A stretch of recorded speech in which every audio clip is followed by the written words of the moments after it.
Transitive को हिंदी में कहते हैं सकर्मक और इनट्रांजिटिव को हिंदी में कहते हैं अकर्मक। हिंदी में पढ़ते हो, याद आ गया होगा।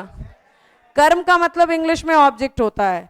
तो ऐसी वर्ब जिसके पास अपना ऑब्जेक्ट है ट्रांजिटिव, और ऐसी वर्ब जिसके पास अपना ऑब्जेक्ट नहीं है इनट्रांजिटिव। अब ऑब्जेक्ट क्या होता है मैम? जिसके ऊपर वर्ब का असर दिखता है वो ऑब्जेक्ट होता है।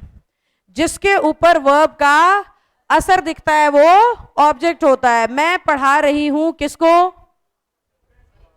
आपको। हमें बोलना चाहिए था बच्चों को, ऐसे थर्ड पर्सन बना देते हो। किसे पढ़ा रही हूं? फिलहाल आप सबको पढ़ा रही हूं, तो आप सब यहाँ पे ऑब्जेक्ट हैं। काम मैं कर रही हूं, मैं सब्जेक्ट हूं। पढ़ाना मेरा काम है, ये वर्ब है। मेरे काम का असर किस पे दिखेगा? आप पे दिखेगा। तो आप सब क्या हो गए? ऑब्जेक्ट हो गए। साहिल, जुल्फी को थप्पड़ मारी हो एक बार सिर पे। ये जुल्फी है, मार। हाँ, साहिल ने क्या किया? स्लैप। किसको? जुल्फी को। तो सब्जेक्ट कौन हुआ? साहिल। थप्पड़ क्या हुआ? काम, वर्ब। ऑब्जेक्ट कौन हो गया? जुल्फी। समझ गए हम? तो साहिल सब्जेक्ट हो गया, जतिन ऑब्जेक्ट हो गया। जुल्फी आ रहा था मेरे मुंह से। जतिन ऑब्जेक्ट हो गया और मारना क्या हो गई?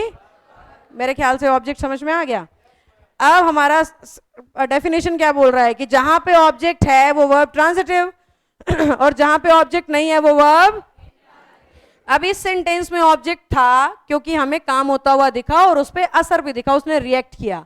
अब मैं ना फूंक मार के वो सामने वाली दीवार उड़ाना चाह रही हूं, उड़ गई।